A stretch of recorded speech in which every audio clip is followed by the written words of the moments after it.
Meus queridos alunos do nono ano, vamos iniciar nossa 15ª aula online de História estudando em casa. Acompanhe comigo a leitura do livro.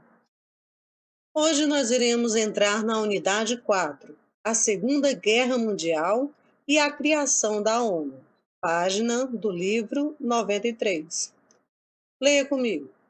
No final dos anos 1930, os regimes totalitários iniciaram um movimento expansionista que logo se chocou com os interesses de outras potências. Entre 1939 e 1945, compuseram-se alianças entre Alemanha, Itália e Japão, de um lado, e Grã-Bretanha, França, União Soviética e Estados Unidos, de outro.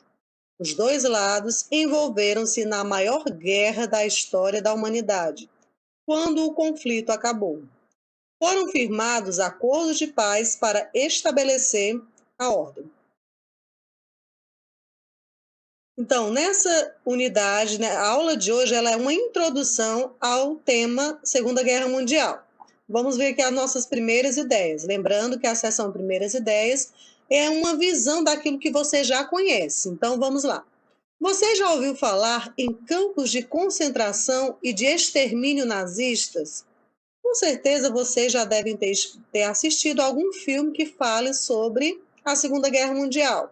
Um exemplo de filme muito conhecido e já passou várias vezes na televisão é A Lista de Schindler, O Menino do Pijama Listrado. Vários filmes falam sobre a Segunda Guerra Mundial. A Menina que Roubava Livros e outros filmes. 2. Mas lembrando, os campos de concentração e de extermínio nazista era o local onde as pessoas iam para ser exterminadas. Ou elas eram exterminadas por fuzilamento, que a gente vê muito no filme, ou em câmaras de gás. Câmaras de gás. 2.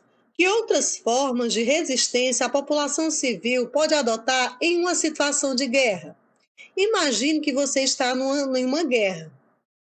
E guerra não é bom de nenhum jeito, mas vamos imaginar que você, hipoteticamente, estivesse numa guerra. O que você poderia fazer para se tornar uma resistência, ou seja, resistir, não se entregar? Você poderia fugir, negar-se a cumprir as ordens militares, manter a sua própria cultura, que quando tem uma guerra, geralmente aquele país que ganha a guerra, ele vai querer adotar a cultura dele e fazer com que quem perdeu a guerra absorva a cultura do vencedor. Então, você manter a sua cultura é uma forma de resistência também. Tudo isso aqui você vê muito em filmes. Quem não assistiu nenhum filme ainda sobre guerra, sobre a Segunda Guerra, eu sugiro que assista A Lista de Schindler, ele é muito bom. Em sua opinião, o que um acordo de paz deve estabelecer para cumprir o seu objetivo? Lembrando que em uma guerra são dois lados, né? Dois lados, cada lado tem vários países em aliança e os dois lados têm os seus países que são aliados, mas que é uma disputa de dois lados, de duas opiniões diferentes. Então, para que haja um acordo de paz, a principal coisa que tem que haver é o quê? É que os dois lados, eles cumpram o acordo, porque se houver o acordo só no papel e na prática não for cumprido, não é paz. Então, aqui é só para introduzir a ideia e refletir um pouco já sobre o que vocês já sabem. Vamos à leitura da imagem, que é a atividade de hoje. O que vocês podem observar nessa imagem? A gente pode perceber o que nela? Observe aí que são destroços. Essa rua, né? Houve algum tipo de explosão. Você vê um ônibus dentro da cratera que abriu no meio da rua. Vamos à legenda. Aqui é a Rua do Distrito de Baulan, no sudoeste de Londres, Inglaterra. Essa fotografia ela é de outubro de 1940. Aqui você percebe, né, que aconteceu um bombardeamento durante um conflito armado. Provavelmente pelo ano já era a Segunda Guerra. Observa pessoas olhando, né, na cratera. Vamos agora à atividade sobre aquela imagem. O que essa foto mostra? Já a gente já deu algumas ideias. O que você acha que aconteceu? Que elementos da foto ajudaram você a chegar a essa conclusão? Não esqueçam sempre de ler a legenda que tem em cada leitura da imagem. O que mais chamou a sua atenção na foto? Como você imagina que seja o dia a dia das pessoas que vivem em zonas de guerra? Porque assim, imagine, as pessoas têm os seus trabalhos, as crianças vão à escola, né, se não tiver no período de pandemia. Toda aquela rotina diária comum às pessoas, em uma guerra, ele é abalado. As crianças deixam de estudar, ficam em casa.